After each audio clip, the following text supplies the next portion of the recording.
Hi friends, చిరాయి dairy farm ఛానల్కి స్వాగతం. గత వీడియోలో అయితే మనం డైరీ ఫామ్లో నష్టాలు రావడానికి గల ప్రధానంగా కొన్ని 4 కారణాలు అయితే తెలుసుకున్నాము. వాటి నివారణ ఎలానో అయితే ఈ వీడియోలో అయితే మనం పూర్తిగా అయితే ఎక్స్ప్లెయిన్ చేస్తామండి. వీడియో అయితే స్కిప్ చేయకుండా అయితే చూడండి. మొదటిది అయితే పొదుగువాపు రావడానికి గల కారణాలు అంటే ముఖ్యంగా సూక్ష్మజీవులు అండి.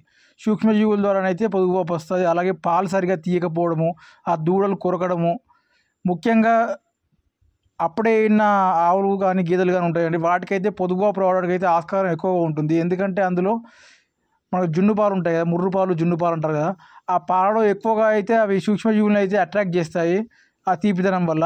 అందువల్ల అప్పుడే ఎక్కువగా సూక్ష్మజీవులు అయితే ఆ పొదుగుని అట్రాక్ట్ చేసి ఆ పొదుగు అయితే వాపు రావడానికి అయితే కారణం జరుగుతుంది.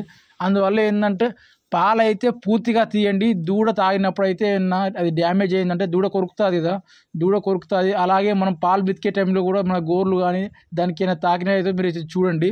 చూస్తే ఏదైనా మనకు దానికి ఏమైనా ఎఫెక్ట్ అయినట్టయితే తెలిస్తే దానికి వెంటనే యాంటిమెంట్ అయితే యూజ్ చేయండి. అలాగే క్రీములు ఈగలు కానీ ఆ పొదుగు చుట్టూ వాలకుండా ఏంటంటే ఆ స్ప్రే చేయండి ఏదైనా ఉంటాయి కదా. అలాగే మంచి వేడి నీటితో అయితే అప్పుడే ఉన్న ఆవులని కానీ గేదెలని కానీ వేడి నీటితో అయితే శుభ్రం చేసుకోవాలి. అలా అయితే పొదుగు వాపులు అయితే దాదాపుగా అయితే రిమూవ్ చేసుకోవచ్చు. షెడ్ను కూడా ప్రాపర్గా క్లీన్గా ఉంచాలండి. అలాగే ఇక మనకు మట్టి కానీ లేదంటే చుట్టుపక్కల ఈ పొదలు వాటిలో కానీ తెంపినప్పుడు అయితే ఆ సూక్ష్మజీవులు అయితే ఆ పొదుగులోకి పోయే అవకాశం ఉంటుంది. అందువల్ల పొదుగు వాపు అయితే వస్తుంది.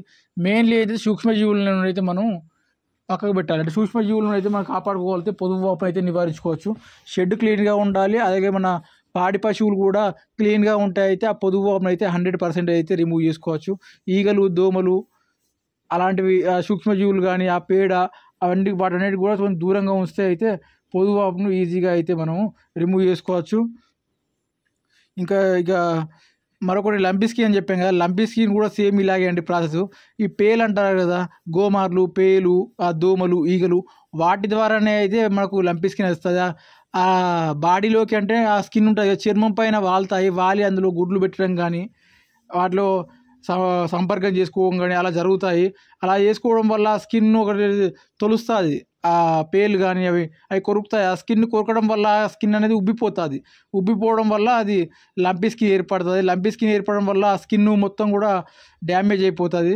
అందువల్ల అయితే మనకు లంపీ స్కిన్ వస్తుంది. ఆ పాలు తక్కువ వేయడం, ఆవు వీక్గా ఉండడం, గడ్డి మేయకపోవడం ఇలా అయితే జరుగుతుంది.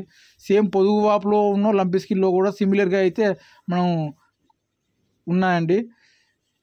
దీనికి కూడా షెడ్ క్లీన్గా చేసుకోవాలి. ఆవునైతే డైలీ మనం నీట్గా ఉంచుకోవాలి, కడుక్కోవాలి. అవసరమైతే వేడి వాటర్, గోరువెచ్చని వాటర్ అయితే కూడా మనం షెడ్ కానీ ఆవును కానీ కొంచెం క్లీన్ చేసుకుంటే ఆ సూక్ష్మజీవులు కానీ ఆ ఈగలు, దోమలు కానీ పోయే అవకాశం ఉంటుంది.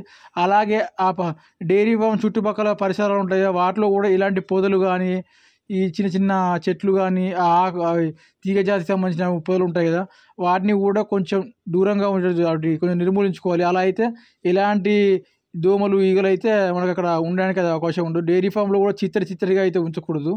ఆ ఫ్లోర్ని కానీ ఆ చుట్టుపక్కల ఈ బస్తాలు, దానా, గడ్డి అవి ఉంటాయి కదా, వాటన్నింటినీ కూడా వీలైనంత వరకు దూరంగా ఉంచుకోవాలి. దూరంగా ఉంచుకుంటే ఎలాంటి బ్యాక్టీరియా, సూక్ష్మజీవులు కూడా అక్కడ ఉండడానికి అయితే అవకాశం ఉండదు. తద్వారా లంపీ స్కిన్ కూడా మనం చూసుకోవచ్చు. ఒకవేళ గోమార్లు కానీ ఉంటుంటే వెంటనే స్ప్రే అయితే చేసుకోవాలి ఆ గోమార్లకు.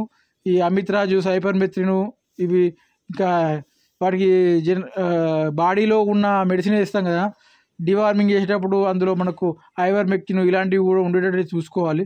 అలా అయితే బాడీ లోపల ఉన్న జీవులు, బాడీ బయట ఉన్న జీవులు కూడా ఆ రక్తం అనేది చేదెక్కుతుందండి.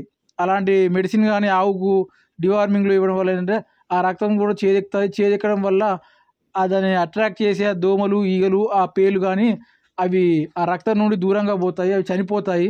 అవి ఆవులో కానీ గేదెలకు కానీ వాటి బాడీ మీద ఉన్న రక్తాన్ని పీల్చడానికి, బాడీ లోపల ఉన్న రక్తాన్ని పీల్చడానికి అయితే ఆస్కారం ఉండదు. ఎందుకంటే రక్తం, బ్లడ్ అనేది చేదుగా ఉంటుంది. చేదుగా ఉండడం వల్ల మనకు దాదాపుగా ఈ ఈగలు, దోమలు, పేల సమస్య అయితే పోయినట్టే. ఇక లంపీ స్కిన్ కూడా ఈజీగా అయితే మనం నివారించుకోవచ్చు, రాకముందే నివారించుకోవచ్చు.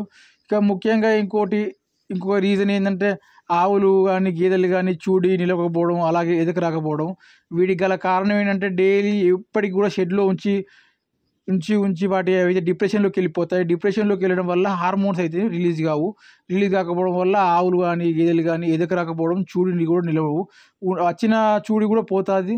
ప్రెగ్నెన్సీ ఉన్నా కూడా ప్రెగ్నెన్సీ పోయే అవకాశం ఉంటుంది. కాబట్టి డైలీ మార్నింగ్ ఒక 1 అవర్ 2 అవర్ లేకపోతే ఈవినింగ్ 2 అవర్స్ 1 or 2 అవర్స్ అలా అయితే బయట కొద్దిసేపు అయితే వదిలేయాలి ఫ్రీగా. అవి తిరగాలి ఆ పచ్చిగడ్డి మేయడానికి.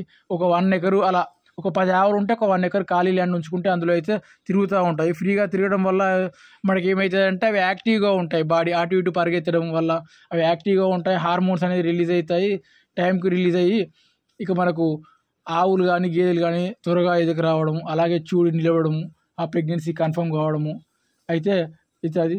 ఇందువల్ల అయితే డైరీ ఫామ్లో ఉన్న నష్టాలు కూడా పోయేందుకు అయితే అవకాశం ఉంటుంది. మరొక రీజన్ చెప్పుకున్నాం కానీ మరొక రీజన్ ఏంటంటే పాలిచ్చే ఆవులు కానీ గేదెలు కానీ సడన్గా పాలు ఇస్తూ ఒకే రోజులో వీక్ అయితే కింద పడిపోతాయి, బలహీనం అయిపోయి. ఎందుకంటే దీనికి కారణం ఏంటంటే పాలు అధికంగా తీయడము. ఆవుల నుండి కానీ గేదెల నుండి పాలు అధికంగా ఏవో 4 రకాల మెడిసిన్స్ ఇచ్చి పాలు ఎక్కువగా ఇస్తాయి, విటమిన్ హెచ్ కానీ అవి యూజ్ చేసి పాలు ఎక్కువగా తీస్తున్నాం కదా అనుకొని మనం తీస్తూ ఉంటాం. ఇస్తూ అయితే ఆవులు అయితే మనకు అవి కింద పడిపోతాయి. దీనికి గల కారణం ఏంటంటే కాల్షియం లోపం వల్లే అయితే ఆవులు అయితే కింద పడిపోతాయి. పాలు ఎక్కువగా ఇచ్చే ఆవులను అయితే మనము షెడ్లో ఉంచి మాత్రం మేపకండి. ఒక 1 or 2 అవర్స్ చెప్పాం కదా ఇంతకుముందు, ఒక 1 or 2 hours morning 1 or 2 hours evening 1 or 2 hours అయితే బయట ఖాళీ ల్యాండ్లో ఒక ఎకరం ఖాళీ ల్యాండ్ ఉంచుకొని అందులో అయితే తింపాలి ఈజీగా. అందులో గడ్డి ఉన్నా లేకున్నా కూడా అవి కొరుకుతూ ఉంటాయి. ఏదో బయట ఉన్న పచ్చిక బయల్లో ఏదో వచ్చిన గడ్డిని కొరుకుతూ ఉంటే అందులో ఉన్న కాల్షియం కానీ మినరల్స్ కానీ విటమిన్స్ కానీ పోషకాలు కానీ ఆ ఆవుకైతే అందుతాయి. ఒక 10 రకాల పోషకాలు ఈజీగా అయితే బయట మనకు అందుతాయి. అందడం వల్ల ఏంటంటే ఆవు వీక్నెస్ అనేది పోతుంది. వీక్నెస్ అనేది పోయి ఆవు కూడా కొంచెం ఆరోగ్యంగా ఉంటుంది. ఆరోగ్యంగా ఉండి కాల్షియం కూడా ఆ లోపం కూడా నివారించుకోవచ్చు దీనివల్ల. ఇక ఆవు పాలు మనం ఎన్ని పాలు తీసినా కూడా ఆవు అయితే వీక్ కాదు. మీకు డైరీ ఫామ్లో ఏ కారణం వల్ల అధికంగా నష్టాలు వస్తాయో మీకు అయితే అర్థమైంది అనుకుంటున్నాను. ఆ కారణాలను కూడా నివారించవచ్చు, ఆ నష్టాలను కూడా నివారించవచ్చు ఈ మనం చెప్పిన విధంగా అయితే డైరీ ఫామ్ని మెయింటైన్ చేస్తే. ఇప్పటికే అయితే వీడియో చాలా లెంత్ అయిందండి. ఈ వీడియో యొక్క ముఖ్య ఉద్దేశం మీకు అర్థమైంది అనుకున్నాను. అలాగే డైరీ ఫామ్ రన్ చేసే వారికి అయితే ఈ వీడియో అయితే చాలా హెల్ప్ఫుల్గా ఉంటుంది. వీడియో చూస్తున్న ప్రతి ఒక్కరికి కూడా ధన్యవాదాలు. మరొక వీడియోతో మళ్ళీ కలుద్దాం. బాయ్.